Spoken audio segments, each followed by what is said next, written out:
Et actuellement, nous sommes en train de prouver que ces qualités sont toujours valides sur les routes montagneuses et ailleurs aussi. So previous 2 days, they show that these cars are good in mountain and also good on the direct road. Everything okay? Ça va bien? Des grosses Volga aux petites Trabant, il n'y a que quelques pas derrière ce qui constituait le rideau de fer. Et cet équipage hongrois est d'une façon un peu différente également sur les traces de son histoire. Il y a 20 ans, mon pilote a commencé à courir avec cette voiture et on a eu l'idée un peu folle de venir avec au Monte Carlo historique.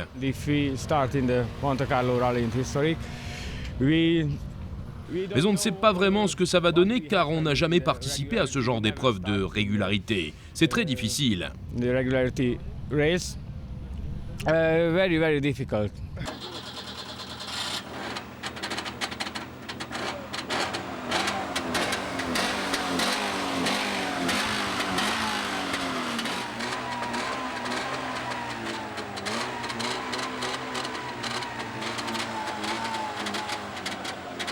En 2 temps et 3 mouvements, nous revoici dans la Burle glaciale sur les 33 km de la zone de régularité de Burzee.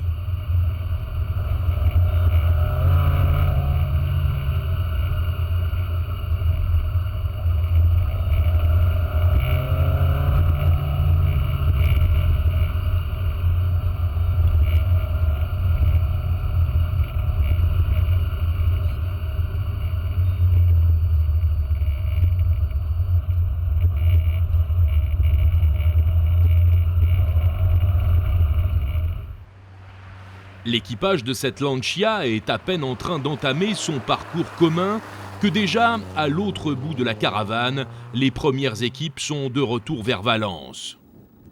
C'est le cas de la Volvo du jeune équipage suisse Klingutti et Plozza.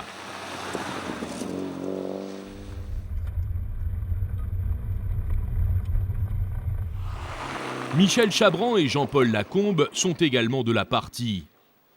Tout comme Claude Laurent et sa GS que les conditions climatiques ne troublent pas le moins du monde. La plupart des pilotes sont rompus à ce genre d'exercice et font preuve d'un grand talent pour parvenir à rester dans la moyenne tout en respectant le code de la route. C'est le cas de Patrick Magot en démonstration.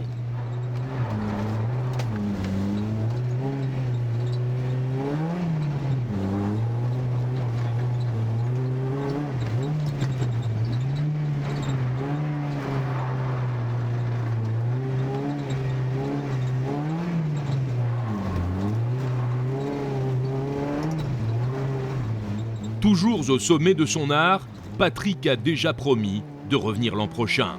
C'est une petite piqûre de rappel, c'est de revoir des gens avec lesquels on a couru, Jeannot, Françoise Conconi, enfin tous les gens qu'on aime. Et puis voilà, puis c'est faire une promenade en voiture entre guillemets dans un thème qu'on adore, le rallye quoi.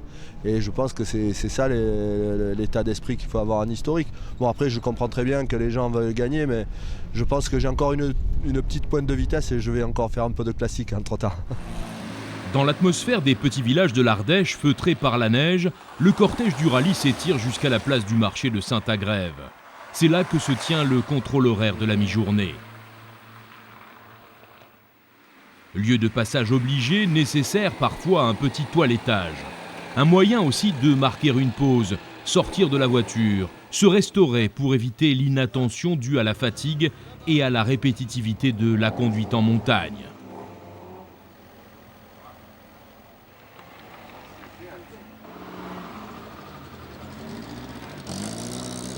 Voilà qui permet de jeter un regard sur l'Alar P1 de 1950 qui continue le rallye après son abandon.